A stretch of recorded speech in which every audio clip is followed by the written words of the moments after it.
Hello and welcome to Database Management Systems. I'm Javita Christie, and in this video, I'm going to explain to you the relational data model. So let's begin. I would like to begin by answering the question first of what a data model is. A data model is nothing but a notation for describing data or information, and the description consists of three parts: the structure of the data, operations to be performed on the data, and constraints on the data. So this is a sort of a way to represent your data in the form of a diagram. So this would help you to show your database to somebody who does not know what a database is. And if you want to show them with a diagram, then you would use a data model. And the description that the data model gives is it shows you what the structure of the data is. It tells you how the data is related with each other. And it also tells you what kinds of operations you can perform on that data. And the constraints. Constraints are rules that are applied on the data. They tell you what kind of data you can insert inside and what kind of data is not allowed. So that permission which is given, those rules which are created, they are known as constraints. So all these things are represented in a diagram using a data model.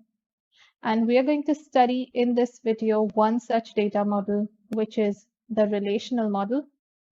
Now, the relational model is just a collection of tables, and each table is given a unique name. And tables, of course, have rows and columns. So a table is known as a relation in a relational model. The reason for this is that each table in the relational model is related with another table. And so if you say that the table is a relation, then it just makes more sense in the relational model. So each table is called a relation. Each row is called a tuple. And each of the columns is known as an attribute. So those are the three things that you need to keep in mind in a relational model. And this is one of the one of the widely used data models in database management system. So let me begin with an example. This that you see right here is a table, but I would call it a relation because it's a relational model. So although it's a table, and it's okay to sometimes call it a table also. Now I've named the table person, and it describes the ID of a person. It describes the name of the person and the occupation of the person. So I can see that there are three people, Joseph, Peter, and Matthew, and their occupations: engineer, fisherman, tax collector, and their IDs 1, 2, and 3. They are all available in this table, very small table. And the name of the table is person. Now, in this table, like I said before, these columns that you see, that means ID, name, and occupation, those three, they are attributes. And all the rows that you can see, they are all called tuples. So it's just a different name for something that you already know, because we all work with tables all the time. Now let's see what domains are. We are going to define some very important things in the relational model. One such thing is a domain. The domain is where for each attribute of a relation, there is a set of permitted values, and that is known as the domain.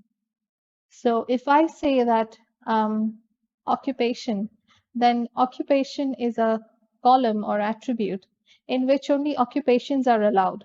If I try to store somebody's name in occupation, then that would be wrong. So the set of permitted values for the occupation column are all the occupations that you can think of, whether it's a doctor or a nurse or engineer, whatever you like, you can put there. But you cannot put, however, a name of a person, because that's not an occupation. So all these occupations are they belong to a set of permitted values. And there are two types of domains. The first one is an atomic domain. Here, if the elements of the domain are considered to be indivisible units, then it's an atomic domain. So indivisible units are when you have columns, for example, like ID, or you have a column like occupation, uh, or such columns where only one value is possible, then that is known as an atomic domain. But there's a non-atomic domain where elements have subparts in the set. For example, I could be storing somebody's full name in the name column, but then I can divide it into parts like first name and last name and middle name. So that wouldn't be that wouldn't be an atomic domain. And then we have domains like phone numbers or email IDs, which most people have multiple. And that's why those two are non-atomic domains. Now I'm going to explain to you what is a superkey in a relational model. So it is a set of one or more attributes that, taken collectively, allow us to identify uniquely a tuple in the relation. Let's see that with an example. After we understand what is a candidate key, I'm going to show you an example for both together. A candidate key is a minimal superkey. And now when I give you an example, you'll understand these things better. So what you can see here is a table that contains a history of software updates made to the system or to any particular software. We don't need to worry which software, but this is the table for that. And now we're going to see what a superkey is and what a candidate key is. So let's see it. If you look at the table closely, there is no way of finding out a column that is unique because everywhere the values are repeating. For example, if you see the year, then 2008 is coming twice, which means you cannot select year as a column that can uniquely identify each and every row. Same is true for month, date, and major and minor. So major and minor, by the way, they tell you how many major updates were made to the software and how many minor updates were made to the software. So that's the table. And now we can use with that we can find out what the super keys are. So year, major, and minor together, if you take a combination of those three, then you can form a super key. So what is it exactly? If you see the year and major and minor together, if you see all three of them together, then you'll notice that together they form unique triplets. And because they form unique triplets, that's why you can say that it's a superkey. So you could take a combination of any columns from your table and say that this is a superkey. Even all columns together, they form a superkey because they are unique combinations of data. And then another example is year, month, date, and major. So any combination you can think of that can give you a unique combination can be called a superkey. But you cannot call major and minor superkeys because major and minor, oh, you can call major and minor too because the combinations are unique. 0, 1 is not repeating anywhere, 0, 2 not repeating, 1, 0, 1, 1, nothing is repeating. So any columns together, when you take them, then you can say that they are forming superkeys if the combination is unique. Now, what are candidate keys? So consider the example that I just gave about year, month, date, and major. From there, I am removing major. So if I remove major, does this still form a candidate? I mean, does it still form a unique combination? If you look at the data closely, you'll understand that yes, it still forms a unique combination. And so year, month, and date together are also a type of a key, but it is known as a candidate key. Because from a super key, if you remove attributes and then make something that is minimal, just keep the attributes that are necessary to form the key, then that would be known as a candidate key. So a more appropriate one would be major and minor, because in candidate key, there's a rule that as long as you can create a key by using a certain number of attributes, you wouldn't be adding an extra one. So because I can create a key using just two attributes, major and minor, I do not need to add an extra attribute into it, which means there's no need for me to create a key that has three attributes when I can create one with two. Although sometimes you might want to do that because this is a software update table, and going forward, it is definitely going to change. So if this table changes, then there's a question of whether or not the data inside the table is enough for making the keys, because then the major and minor might start repeating. For example, suppose next year I made some updates and I added 0 major updates and 1 minor update. Then 0, 1 is going to repeat in major and minor. So major, minor can no longer be used as keys.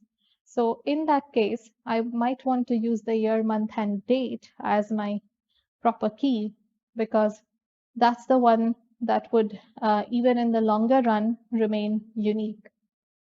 So that's how you define a candidate key. So there can be lots of super keys, and because there are so many super keys, you can create a lot of minimal super keys, which are candidate keys.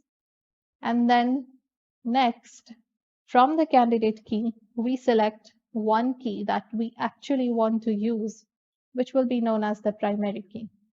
So the primary key is one of the keys chosen from among the several candidate keys that are available. And there's also a concept in relational databases of foreign keys. So a foreign key, I'll just read out the definition first, and then I'll explain with an example. So a foreign key is where a relation that is, let's call it R1, it may include among its attributes the primary key of another relation called R2. This attribute is called a foreign key from R1 referencing R2. So when another table's foreign key is present as a column in another table, then that is known as a foreign key. We'll see that with an example later on, so it will be clearer. Here, R1 is known as the referencing relation of the foreign key dependency, and R2 is called the referenced relation of the foreign key dependency. Now, for the example, consider this relation, which is a referencing relation, and it is an orders relation, so it contains the ID of the order, the customer ID, and the employee ID. So it shows that this customer placed this order and that order is being fulfilled or taken care of by this particular employee. And there are two more tables. One table is for customers, where I'm storing the IDs of customers and the names of the customers. And the second table is employees table, where I'm storing the IDs of employees and their names. Now, using these three tables, let's understand what a primary key is and what a foreign key is. So if you look at the tables, here, this is the referenced relation. If you see here, then I'm actually using customer ID, which is a primary key of customer table. So customer table has a primary key, which is customer ID, because it is unique. And employee table also has a primary key, which is employee ID, and because that's also unique. Now those two, I'm sort of borrowing from the referenced relations and bringing them down here. So this is the same thing as when you're writing something and you are probably you're writing a paper, a research paper, and in the end you are putting some references. You are putting those references because you have borrowed something from those references to put in your paper. So when you put references like this, then you're putting a link to that reference, maybe the name of a book or a website or something. So that is a referencing. That is what is referencing. And this relation right here is also referencing some other relation, which is customer and employee. And that's why this relation is called a referencing relation. And you can also see that it has its own primary key, which is order ID, but it has two columns taken from some other table, which, because they are borrowed, are known as foreign keys. Now, there's a concept of referential integrity constraint. And before I go there, let me explain what that is with this example itself. So if you see this table and just consider customer ID, then do you think I would be able to add customer ID 5 in this table? No, because customer ID 5 does not exist. In the customer table, the original customer table, there is no customer who has the ID 5. So I cannot add 5 over here. This type of a rule is known as the referential integrity constraint. So borrowing columns from some other table makes sure that whatever values are present in that table, only those values can be borrowed. You cannot borrow something that's not present. So this is how referential integrity constraint works. And now we'll define it.